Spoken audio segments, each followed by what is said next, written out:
कर्माबाई की खिचड़ी। यह कहानी है भगवान कृष्ण की प्रिय भक्त कर्माबाई की।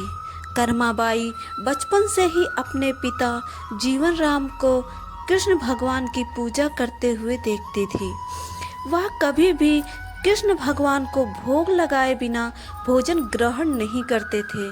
जब कर्माबाई 13 साल की थी तब एक दिन जीवन राम को तीर्थ पुष्कर स्नान के लिए जाने की इच्छा हुई।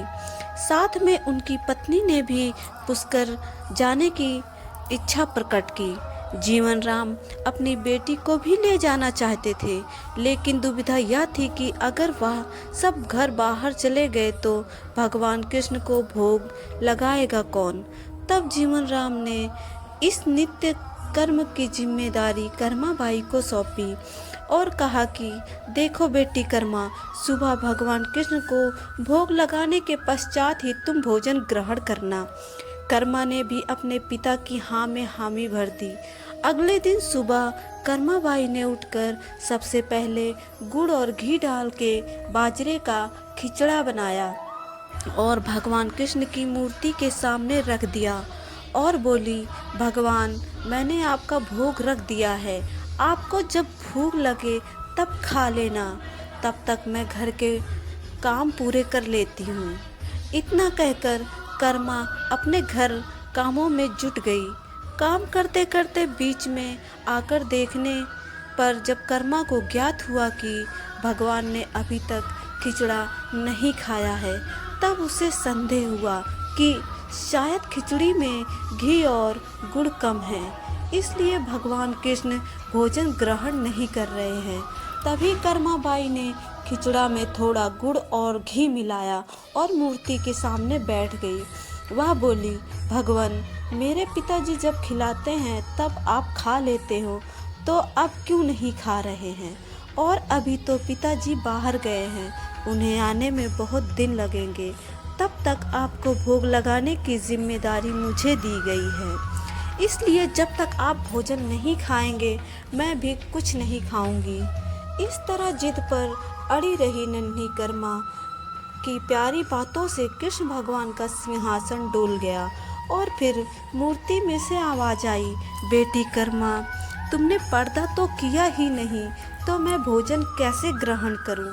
तब कर्माबाई ने मूर्ति के आगे अपनी चुनरी का पर्दा किया और कुछ ही समय में कृष्ण मूर्ति के सामने रखी खिचड़ी की थाली खाली हो गई। अब कर्मा रोज सुबह सबसे पहले कृष्णा को बाजरे का खिचड़ा खिलाती थी और बाद में खुद भोजन ग्रहण करती थी। कुछ दिनों बाद घर लौटने पर कर्मा के माँ बाप भी कृष्ण की लीला देखकर दंग रह गए। इस तरह कर्माबाई ईश्वर कृष्ण की निस्सीम भक्त बन गई थी।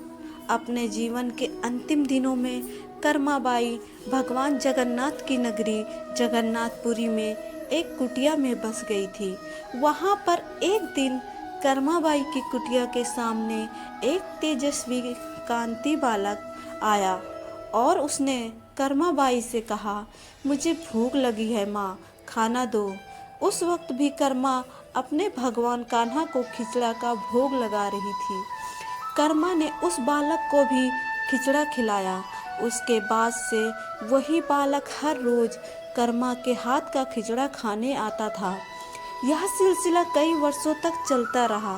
वह बालक कोई और नहीं, स्वयं जगन्नाथ भगवान थे, क्योंकि जिस दिन कर्माबाई देहांत हो गया उस दिन जगन्नाथ भगवान की मूर्ति की आंखों से आंसू बह रहे थे और उसी रात मंदिर के पुजारी के स्वप्न में जगन्नाथ भगवान आए और अपने दुखी होने का कारण बताया।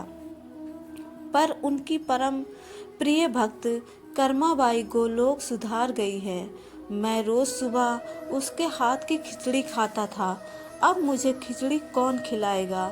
अगले दिन से मंदिर के पुजारियों ने निर्णय लिया, भगवान को रोज बाजरे के खिचड़ा का भोग लगेगा और उस भोग का नाम दिया गया कर्माबाई की खिचड़ी।